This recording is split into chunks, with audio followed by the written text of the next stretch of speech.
Oi pessoal, sejam bem-vindos a mais um vídeo do Plantão Geek. Eu sou a Miss Walker e hoje trazendo aqui pra vocês uma análise dos conteúdos de Stranger Things que saiu aí recentemente. A gente teve algumas novidades muito legais no Tudum, que é um evento ali que a Netflix busca atualizar suas produções, né? Seja filme, seja série. E aí a galera tava muito atenta no Tudum desse ano porque prometia muitas novidades ali relacionadas a Stranger Things. Ou pelo menos é o que a gente esperava, né? Eu não sei vocês, mas eu esperava um pouquinho mais de novidade, sabe? Eu não sei. A gente recebeu algumas coisas, mas eu senti que foi um pouco migalha, né? Então, assim, não fiquei 100% satisfeita com o que eu vi, não, tá? Já adianto. Inclusive, eu quero perguntar pra vocês, né? Vocês acharam que compensou o Tudum, toda aquela coisa? Que teve informação suficiente ali de Stranger Things? Pra vocês foi bom ou então podia ter tido mais? Comenta tudo aí embaixo que eu vou querer saber. E é claro, né? Antes da gente começar a análise aqui, eu vou pedir pra você se inscrever no canal e deixar o seu like, tá bom? Porque isso me ajuda demais a criar conteúdo aqui no YouTube. I think about that night all the time. Bom, a gente tem que começar, na verdade, um dia antes do Tudum, que foi no dia 30 de maio, onde a produção de Stranger Things mandou uma mensagem de áudio num grupo de transmissão do Instagram. Caso você aí não saiba, né, no Instagram você tem uma funçãozinha ali, que é meio que você monta uns grupinhos onde todo mundo pode ver updates e coisas assim. E aí, a produção da série tem esse grupo de transmissão e vira e mexe eles mandam umas coisinhas. Um dia antes do Tudum, eles mandaram um áudio muito misterioso, em que a gente escutava basicamente uma mudança de frequência, né? Então parecia que alguém tava mexendo num rádio e ao mesmo tempo a gente conseguia escutar umas batidas bem fortes, como se algo estivesse se aproximando.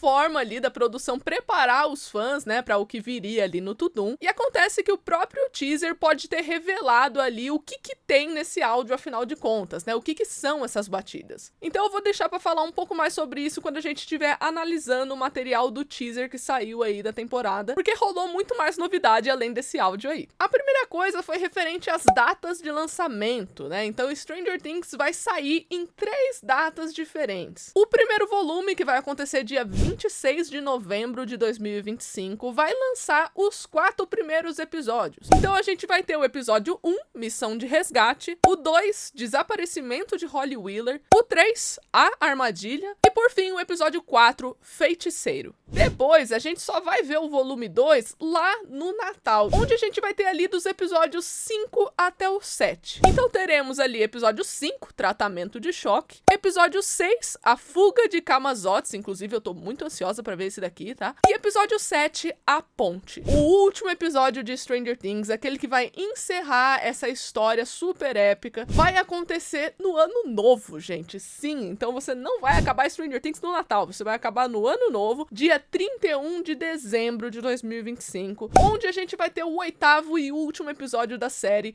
O Mundo Direito. Esse episódio, inclusive, promete ter umas 2 horas de duração, tá? Então esse vai ser o maior episódio da série. Não é todos os episódios da série que vai ter 2 horas não, tá? Mas esse é certeza. E caso você esteja curioso, né? Você queira saber teorias sobre os nomes dos episódios, o que eu acho que vai acontecer em cada episódio, eu já gravei um vídeo sobre isso aqui no canal e eu vou deixar o card aqui pra você ver. Outra coisa que foi revelada junto com esse Tudum foi a sinopse oficial da 5ª temporada de Stranger Things. Então eu vou ler ela aqui pra vocês e a gente vai falar um pouquinho sobre ela. Outono de 1987. Hawkins está marcada pela abertura das fendas e nossos heróis estão unidos por um único objetivo: encontrar e matar Vecna. Mas ele desapareceu. Seu paradeiro e planos são desconhecidos. Pra quem não se lembra ali, a 4ª temporada se passou em março de 86 e a 5ª temporada vai se passar no outono de 87, então um pouco mais de um ano. E se você acompanha aqui o Plantão Geek, você sabe que esse não vai ser o único salto temporal retratado na série. Se você quiser saber mais sobre isso, tem vídeo aqui também, ó. Você pode clicar aqui no card e conferir. É claro, né, muito natural que o objetivo dos personagens seja acabar com o problema, que no caso aqui que se chama Vecna, que está completamente desaparecido. A gente sabe que ele tá vivo, até porque temos ali o final da 4ª temporada que confirma isso, mas o fato da gente não saber o que o Vecna vai fazer, como ele vai agir, é um fator de suspense bem interessante. Mas vamos continuar a sinopse aqui. Para complicar a missão, o governo colocou a cidade em quarentena militar e intensificou a busca por Eleven, forçando-a a se esconder novamente. À medida que o aniversário do desaparecimento do Will se aproxima, um medo pesado e familiar também se aproxima. A batalha final está chegando, e com ela, uma escuridão mais poderosa e mortal do que qualquer coisa que já enfrentaram. Para acabar com esse pesadelo, todos precisarão se unir pela última vez. De novo, né? Quem acompanha aqui o Plantão Geek sabe o quanto eu bato nessa tecla da necessidade de união em Stranger Things, né? Isso é uma coisa que eles reforçam em todas as temporadas, mas é algo que foi muito reforçado na 4ª temporada também. O próprio Dr. Owens, quando ele tá falando ali com a Eleven, ele afirma pra ela, ó, você não vai conseguir fazer as coisas sozinha e os seus amigos não vão conseguir fazer coisas sozinhos também. Então todo mundo precisa se unir aqui pra vencer esse mal. Isso vai ser levado ali ao pé da letra na 5ª temporada, porque agora a gente tem um grupo de personagens que conhece as táticas do Vecna. Inclusive a gente vai falar um pouco mais disso ao final do vídeo, envolvendo ali as estratégias possíveis do Vecna na 5ª temporada. Porque assim, né, pensa comigo, se você é o Vecna, você não vai atacar quem sabe como é que você opera, né? Quem sabe como é que você age. Você vai procurar aquelas pessoas mais inocentes, aquelas pessoas que não fazem ideia da sua existência, do que você pode fazer, se você é suspeito ou não. Porque se você fizer qualquer coisinha assim fora da casinha, que seja estranho, esse grupo de protagonistas de Stranger Things, que a gente tá acompanhando até agora, eles vão reconhecer os sintomas da sua presença, digamos assim, né? Então isso tem muito a ver com o motivo do Vecna não atacar, por exemplo, diretamente os personagens de Stranger Things, que é uma coisa que eu defendo bastante. Eu não acho que o Vecna vai voltar assim focando em pessoas específicas de novo, porque ele já aprendeu que tá todo mundo de olho nele. Uma coisa super interessante que é falada aqui na sinopse é esse aniversário do desaparecimento do Will, né? Isso é uma coisa que foi contada ali na 2ª temporada, que quando você tá chegando perto do aniversário do evento, o Will fica um pouco mais sensível, né? Ele fica um pouco mais suscetível a isso, como se fosse um transtorno pós-traumático. Isso é uma coisa que acontece na vida real, tá, gente? Não é, assim, muito estranho. Se alguém passa por um trauma, quando tá chegando perto do aniversário daquele trauma, a pessoa fica mais sensível àquilo. Isso foi mostrado na 2ª temporada e, naturalmente, vai focar novamente aqui na 5ª. E a gente tem mais um lembrete que a Eleven tá tendo que se esconder, porque no final da 4ª temporada a gente teve muitos militares atrás dela, acreditando que ela era o problema, né? E não a solução das coisas. Então a gente tem aí a 5ª temporada, mais uma vez, temos que esconder a Eleven. Coitada, né? Ela nunca tem a chance de ela viver normalmente por muito tempo, mas eu acredito que a gente vai ver isso até o final da temporada, né? O pessoal que acompanha aqui sabe as minhas teorias envolvendo a personagem da Eleven. Eu não acredito em nada que indique que a Eleven vai morrer, que o Will vai morrer ou qualquer coisa assim. Continuo afirmando que eu acredito que ninguém dos protagonistas vai morrer nessa temporada, e a Eleven muito menos, né? Eu acho que ela tem direito de ter uma vida sem preocupações em algum momento. Mas até lá, eles vão ter que se unir para enfrentar o Vecna uma última vez, e agora tem que ser definitivo. Em relação à quarentena militar, né, a gente já consegue perceber, até porque, pelo que eu acabei de falar mesmo, que os militares, eles vão ser uma força antagônica muito grande, né? O que seria uma força antagônica? É a galera que atrapalha, basicamente, né? Numa forma muito simples de explicar, a força antagônica é aquela força que está contra os protagonistas, que quer atrapalhar, que serve de obstáculo, é o vilão do negócio. E Stranger Things sempre trabalhou com duas forças antagônicas, a do nosso mundo, que geralmente é representado pelo governo, e a do mundo invertido, que geralmente é representado ali por um Demogorgon, por um Vecna, por um Mind Flayer. Na 5ª temporada, a força antagônica vão ser os militares, que vão colocar a cidade toda nessa quarentena, que é mencionada aqui na sinopse. Então isso significa menos energia elétrica, o pessoal vai estar vivendo num modo sobrevivência, sabe? Você vai ter influências fortes do mundo invertido em Hawkins, então imagina como é que vai ser o clima de sobrevivência aí nessa cidade. A última notícia que eu tenho pra dar antes de ir pra análise, né, antes da gente analisar as coisas que foram mostradas da 5ª temporada ali nesse esse pequeno teaser, eu preciso compartilhar com vocês que houve uma mudança de classificação indicativa de Stranger Things. O que isso significa, né? Pra quem não sabe, Stranger Things é uma série para maiores de 16 anos no Brasil. Ou seja, a série ali permite cenas de violência, de suspense, tem alguns temas mais maduros, mas agora a gente vai ter essa mudança. A série vai deixar de ser mais 16 anos. Foi anunciado que a classificação indicativa de Stranger Things mudou para o que a gente chama de TV Mature. Ou seja, no nosso bom e velho português aqui, para maiores de 18 anos. Mas como isso afeta a série? Considerando agora que tanto os atores quanto os personagens que eles interpretam são todos maiores de idade, faz sentido para mim que haja uma mudança como essa, até porque a classificação mais 18 permite a abordagem de alguns temas específicos que a classificação de mais 16 não permite. Então, por exemplo, com a classificação indicativa aumentando, você pode esperar aí cenas de violência mais explícita, por exemplo, e também a inserção de temas como sexualidade. Então é provável que a gente tenha cenas mais intensas nesse aspecto da sexualidade dos personagens também, tanto debatendo sobre ela quanto em ações. Quando a classificação aumenta para mais 18, gente, é importante eu ressaltar isso aqui, não significa que vai ser obrigatório que tenha cenas, por exemplo, de sexo no meio da temporada. Não significa isso. Significa apenas que a classificação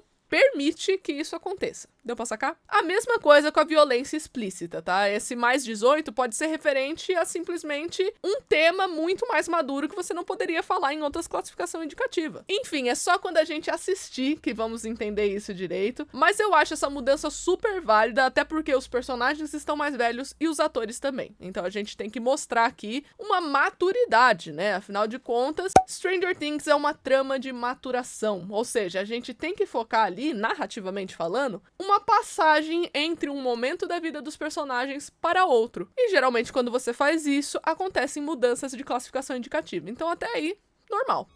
Tá bom. Mas agora a gente vai começar a falar um pouquinho sobre a análise do teaser em si, né? A gente não teve tantas cenas assim envolvendo da quinta temporada. Inclusive, isso pra mim foi bem frustrante, porque a grande parte das cenas que aconteceu ali foi uma retrospectiva, né? Mostrando coisas da primeira até a quarta temporada. Ao mesmo tempo que isso foi chato, né? Você ter guardado essa informação pra você liberar no Tudum e toda aquela coisa. Melhor dizendo, ao mesmo tempo que eu desejaria ter visto menos retrospectiva e mais coisas da quinta temporada, eu entendo da decisão disso. Por quê? Quando a gente chega num momento de encerrar uma série, né? Não encerrar uma temporada, encerrar uma série, é normal que aconteça visitas para as primeiras temporadas, né? Revisitações, melhor dizendo. Porque esse é o momento do roteirista, do produtor, homenagear todo mundo que assistiu até aquele momento. Então esses personagens passaram por uma jornada, passou por um monte de perrengue, e eles sabem disso, né? Os roteiristas. E eles têm que fazer essas homenagens constantes, né? É por isso que finais de série tendem a sofrer ali de uma narrativa cíclica. O que seria narrativa cíclica? O próprio nome aqui já explica, né? Seria aquele tipo de história que parece um ciclo se fechando. Então, geralmente, a história se encaminha para onde começou, né? Foca nos temas do princípio, foca nos enredos do princípio e por aí vai. Não é à toa que esse teaser foca bastante no personagem Will Byers, por exemplo, né? Que foi um grande destaque ali na primeira temporada. Foi ele que começou, melhor dizendo, esse enredo de Stranger Things, né? É o desaparecimento dele que começa tudo. Inclusive, a primeira cena que a gente tem no teaser é uma conversa entre o Will e a Joyce, o que eu acho que é um pareio super interessante. Pra mim, devia ter acontecido antes, tá? Acho totalmente válido você colocar ali mais do relacionamento do Will com a Joyce, e agora que o Will é um rapaz crescido, sabe? Ele tem mais coisas a oferecer, além de ser apenas a vítima ali, que precisa ser protegido pela mãe. Agora ele pode proteger a Joyce também. Você já pensou que interessante seria? Então eu gosto muito de ver as conversas envolvendo o Will e a Joyce. Eu acho que são conversas muito maduras e muito bonitas de se assistir também. Em relação à fotografia, né, porque pra quem não sabe, pra quem está vendo aqui o Plantão Geek pela primeira vez, eu costumo falar bastante de cinematografia aqui nas análises. Eu trabalho com cinema tem um tempo, né, e pra quem não sabe, na fotografia das coisas que a gente tá assistindo, que é o que a gente chama de mise-en-scène, ou seja, tudo que faz parte ali de uma composição fotográfica, você tem muitas pistas do enredo, dos sentimentos dos personagens, entre outras coisas. Então, basicamente, se você faz uma análise legal de fotografia, você pode tirar muitas pistas escondidas sobre o que tá acontecendo. Nesse caso aqui, da conversa do Will com a Joyce, não tem nada muito complexo na composição fotográfica, né? Eu acho interessante que você tem uma luz amarela ali, surgindo tanto no rosto da Joyce quanto do Will, e é uma luz calorosa, né? É uma cor quente, então é uma conversa que com certeza tá sendo cercada por muito amor. Não tem nenhum tipo de pressão pra essa conversa acontecer. Inclusive, essa luz é o único contraponto dos tons frios, né? Da presença mais fria que a gente tem aqui no cenário, que representa aí justamente essa melancolia, esse momento triste, né? A gente tá aqui enfrentando o fim do mundo, toda aquela coisa. Então temos um momento de luz aqui, um momento de ternura, que é representado na conversa aqui do Will com a Joyce. Outra coisa interessante que eu gostaria de comentar é justamente a nivelação do enquadramento, porque tanto o Will quanto a Joyce estão olhando olho no olho, né? Eles estão no mesmo nível, ninguém tá mais alto que ninguém, a câmera não tá abaixando mais pra um lado nem pro outro. Ou seja, os dois personagens estão aqui como iguais, provavelmente compartilhando de suas experiências traumáticas juntos. Eu acho isso muito legal. Nessa cena, a Joyce fala que ela lembra todos os dias do desaparecimento do filho dela. O que faz sentido, já que a gente viu que na sinopse vai focar nesse aniversário do trauma do Will, né? E isso vai ter a sua relevância ali no plot. Ou seja, o Will vai estar mais sensitível ali ao Vecna, né? Então eu acho que ele pode sofrer algumas consequências a partir disso. Mas é aí que somos inseridos aqui numa trama interessante, tá? Uma trama nova e interessante. Porque a gente é apresentado numa dinâmica nova que envolve umas crianças. Inclusive, a gente vê o Mike protegendo uma criançada ali no meio de uma base militar. Tem alguns detalhes a se observar nessa cena, né? Além do Mike protegendo geral, temos militares mortos ali no chão e o Will está apoiado ali na Joyce como se estivesse ferido. A composição fotográfica dessa cena é bem interessante porque ela tem muitos tons frios. Então aquela ternura que a gente viu começando no teaser, aqui ela já não existe mais, aqui tá num momento de medo, tá num momento de tristeza. E cara, eu preciso falar que eu achei muito legal representar o Mike na frente de todo mundo com os braços abertos assim, meio tentando proteger, sabe? Pra mim é um paralelo muito legal da terceira temporada com a Eleven protegendo geral assim, sabe? Dando passo pra frente. Eu acho que essa cena do Mike, ela reflete bastante esse lado paladino do personagem, porque o paladino, ele é a classificação ali do jogo que os meninos jogam sempre ali, D&D, né, que a gente chama Dungeons and Dragons. O personagem do Mike é representado por um paladino, que é justamente essa figura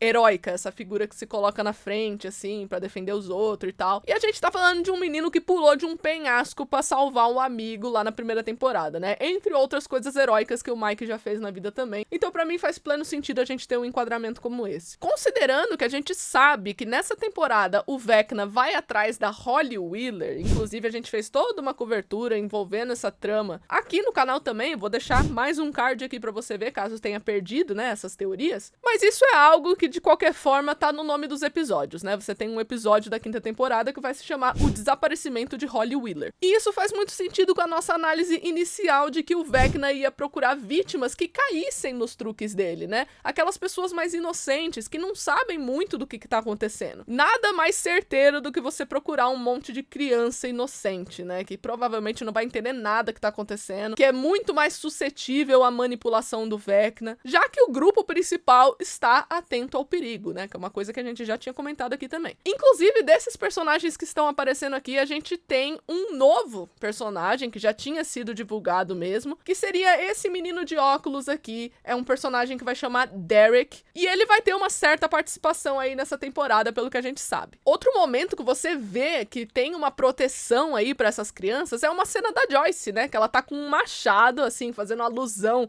àquela cena clássica da primeira temporada, e a Joyce tá numa espécie de celeiro protegendo as crianças de algo que tá batendo na porta. Na cena a gente não tem só a Joyce, né, temos o Will ali no canto esquerdo, a Erica um pouquinho do lado do Will, o personagem novo, Derek, ali em cima, né, ele tá na parte superior do celeiro. Eu vi uma galera falando que ele tava flutuando ou qualquer coisa assim, não, gente, ele só tá na parte superior do celeiro mesmo. E no canto direito a gente tem a Robin também, então ela também está participando dessa cena. E pra mim, uma parada muito interessante em toda essa composição do que envolve o celeiro é que você não necessariamente vai retratar um ataque aqui, na minha opinião, porque você não tem muitas coisas que apontam pra uma cena perigosa, olha só. Muito pelo contrário, a gente vê essa luminosidade amarela que tende a reforçar uma questão de iluminação, o que eu quero dizer, né? E falando em iluminação, assim. Eu quero dizer que talvez uma solução possa vir em direção a esse celeiro, né? Então talvez eles estejam enfrentando algum tipo de problema, e aí a Joyce vai escutar esse barulho, vai achar que é uma ameaça, vai se colocar ali na frente, e na verdade pode ser alguém com uma solução. Ou então, beleza, pode até ser um inimigo, pode até ser uma ameaça, só que a partir dessa ameaça vai vir uma solução. Alguém vai fazer uma observação importante que vai ajudar em alguma coisa. Pelo menos é isso que eu tô interpretando da fotografia aqui, tá, gente? A gente tem muito mais a presença de tons amarelados, diferentes tons, inclusive, de amarelo. A gente só tem um tom mais azulado, né? Um tom mais frio nas extremidades da foto, que eu acho que faz parte do contorno nesse caso, né? Eu não acho que é uma coisa que influencia tanto a cinematografia no sentido interpretativo da coisa. Outra cena que eu tenho certeza que muita gente comentou é justamente essa do Lucas e da Max. Então o Lucas ainda está visitando a Max no hospital, o que é uma coisa que eu tava esperando, tá? Eu não achei que a gente ia ver a Max bem, super tranquila ali. Não, ela tem que ser mostrada da mesma forma que a gente viu ela pela última vez, porque eu acho que é uma coisa muito importante pra trama pra você jogar num trailer. Pior ainda nesse caso, né? Que nem trailer é um teaser. E cara, eu gostei bastante da composição dessa foto, porque percebam aqui que você tem muitos tons frios, né? Você tem uma camada azul, esverdeada, muito forte aqui, que remete bastante à melancolia, à tristeza da situação, né? A menina tá em coma, gente. Temos alguns detalhes interessantes, como, por exemplo, um radinho ali no fundo, e tem uma fitinha logo na frente do rádio. Ou seja, é muito provável que o Lucas tenha tentado colocar uma Kate Bush, uma musiquinha ali, pra ver se tinha alguma reação na Max. Temos o desenho, né, que a Max tinha feito, convidando o Lucas para o cinema, que tá bem ali perto da cabeceira dela, né? Tá na parte de trás ali da cama. Mas, gente, o que chamou minha atenção mesmo nesse take é esse flare amarelo, né? Flare seria esse tipo de luz quase angelical que tá passando ali pela Max. Isso acontece durante uma movimentação de câmera, tá? Nesse momento ali que você tá vendo o teaser, você pode ver que não é um take parado com essa luz, ela aparece enquanto a câmera se movimenta. E é muito legal como esse flare, ele passa pela Max, ele acerta o Lucas e vaza um pouquinho pra parede. O que isso remete pra mim, né? Remete justamente a uma possível participação da Max na solução dos problemas da quinta temporada, que é uma coisa que não somente eu estava teorizando, mas muita gente estava. Não é possível que vão deixar a menina em coma na temporada inteira, não. Ela vai ter alguma função e provavelmente ela vai ajudar, né? E você tem essa luz amarela com outros contornos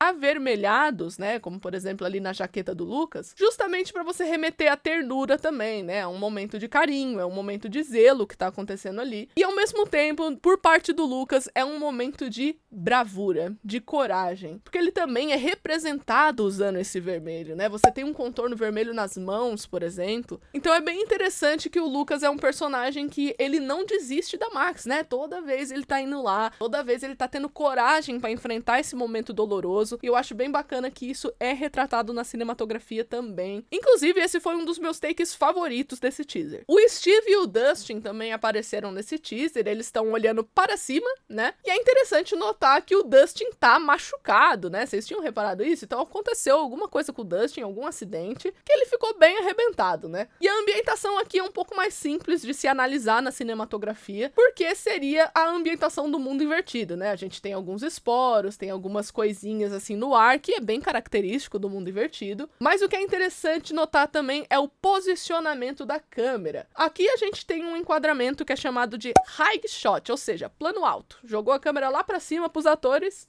olharem pra cima. Isso geralmente tende a revelar ali a presença de algo muito maior, não só fisicamente, mas também em questão de poder. Você tem algo aqui que representa um poder maior contra esses personagens, é superior a esses personagens. Então pode ser que eles se depararam ali com alguma coisa, né? Pode ser uma criatura, pode ser um objeto, pode ser qualquer coisa, que ameaça muito a integridade desses personagens, né? É algo grande, é algo assim que vai ameaçar eles. É por isso que você tem esse high shot, né? Geralmente você tem esse tipo de enquadramento pra passar esse sentimento que eu acabei de descrever. Outra dupla que foi muito legal ver, né, depois de tanto tempo nesse teaser, é Hopper e Eleven, né? Esse duo que lembrou bastante ali um pouquinho da dinâmica da segunda temporada. A gente vê o Hopper e a Eleven numa espécie de missão. Eu diria que o take mais interessante dessa missão é justamente esse, que o Hopper e a Eleven estão aqui no meio do mundo invertido. E, cara, vocês repararam que literalmente eles chegaram nos limites do mundo invertido? Tipo, não tem mais pra esquerda, não tem mais pra direita, eles chegaram até onde dava. Isso é muito interessante pra mitologia da série, porque mostra que o mundo invertido, ele não é aplicado, por exemplo, no mundo todo. É uma representação limitada da realidade, que no caso é Hawkins. Então isso aqui, cara, pra mitologia da série vai ser muito interessante a gente abordar, mas é claro que as coisas não vão ser tão fáceis assim, já que a gente também tem um enquadramento da Eleven com o Hopper super assustado e a Eleven gritando. Você vê aqui o nariz dela sangrando, né? Então ela utilizou ali dos poderes dela. E é claro, temos a presença do nosso queridíssimo vermelho, né? Só que esse vermelho aqui, olha como ele é forte. Olha a diferença, né? Pra quem nunca parou pra prestar atenção nesse tipo de coisa. Olha a diferença desse tom de vermelho e o vermelho no Lucas, que a gente analisou agora há pouco. Qual que é a diferença? A diferença é que esse vermelho aqui da Eleven, ele representa perigo, ameaça, tem algo muito urgente acontecendo, né? Por isso que tá todo mundo desesperado, e você vê que essa luz vermelha não tá acertando só o Hopper e a Eleven, tá no cenário, tá lá atrás, tem uma luz vermelha ali atrás também, então todo o ambiente é perigoso. O perigo aqui não tá representado apenas por uma pessoa, mas sim o ambiente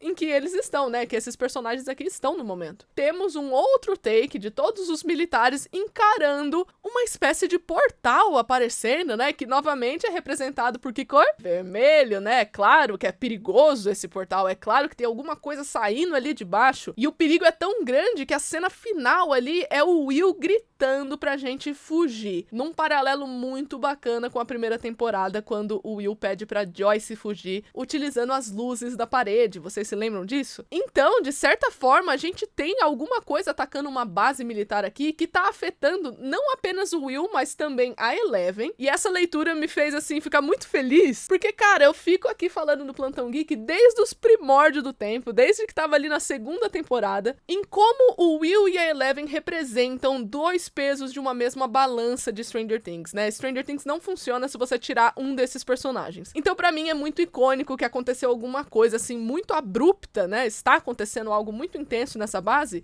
e tanto o Will quanto a Eleven estão sofrendo muito, né? Tá acontecendo alguma coisa muito urgente. Inclusive, nesse take que a gente tá vendo o Will aqui, você vê uma dose dessa luminosidade vermelha no rosto do personagem. E você se lembra, né? A gente analisou aqui que o Will vai estar apoiado na Joyce ali na base militar, né? Então, realmente, ele vai sair ferido aí no meio dessa situação. A mãe dele vai estar carregando ele. Grandes problemas, grandes tretas estão aqui acontecendo na base militar. E esse conflito deve envolver essas crianças de alguma forma, né? Então, talvez as crianças estavam ali sob custódia dos militares e você precisava tirar elas de lá antes que um ataque acontecesse. E aí é por isso que o Mike tá protegendo a criançada, tá tentando tirar eles dali. Mas é claro que as coisas vão ficar intensas, né? Tem um portal acontecendo, o tal ataque finalmente está acontecendo. E com certeza tudo aponta para o Vecna atacando essa base, né? Que é o grande antagonista da temporada. E você lembra da mensagem do canal de transmissão no Instagram, que a gente mencionou no começo do vídeo? Pois é, uma das interpretações possíveis aí é que as batidas que a gente escuta nesse áudio é justamente esse portal abrindo, essas batidas como se estivesse tentando invadir o nosso mundo.